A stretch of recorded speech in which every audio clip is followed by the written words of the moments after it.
আসসালামু আলাইকুম ভিউয়ার্স, দেশ বিদেশের গল্প চ্যানেলের আরও একটি নতুন এপিসোডে আপনাদেরকে স্বাগত। আজকে পবিত্র রমজান মাস চলছে। প্রতিবারের ন্যায় এবারও আমরা নতুন একটি ভিডিও নিয়ে আসছি, যেটা আমাদের ইফতার মাহফিল, ইফতার বিতরণ কর্মসূচি। তো আমাদের এই দেশ বিদেশের গল্প চ্যানেলের পক্ষ থেকে এবারও আমরা ইফতার বিতরণ করতে যাচ্ছি। আজকে সেই সবই সরঞ্জাম কিনে নিয়ে আজকে এই যে আমরা বিরিয়ানি কিনেছি। আমরা কিছু দুস্থ এতিম বাচ্চাদের মাঝে, মাদ্রাসার বাচ্চাদের মাঝে আমরা এই ইফতার ইনশাল্লাহ বিতরণ করবো। আপনি আমাদের সাথে থাকুন, দেখতে থাকুন আমরা আমাদের এই কর্মসূচি সুন্দর সুন্দর মানুষ।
পক্ষ থেকে আল্লাহ ইফতারি দিচ্ছেন, অসুস্থ আছে, আয়াল্লাহ তাআলা দিনাকে শেফায়ে আজিলা দান করেন।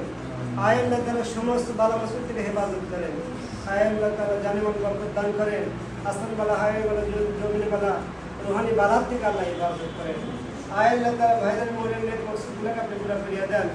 আল্লাহ যিনি ইফতারি আয়োজন করেছে, কোনের মধ্যে যারা অসুস্থ কম বেশি, আল্লাহ সকলকে হেফাজত করেন, সকলকে হেফাজত করেন। আয়াল্লাহ তাআলা আপনি ডাক্তার প্রোগ্রামের প্রোগ্রাস আয়াল্লাহ তাআলা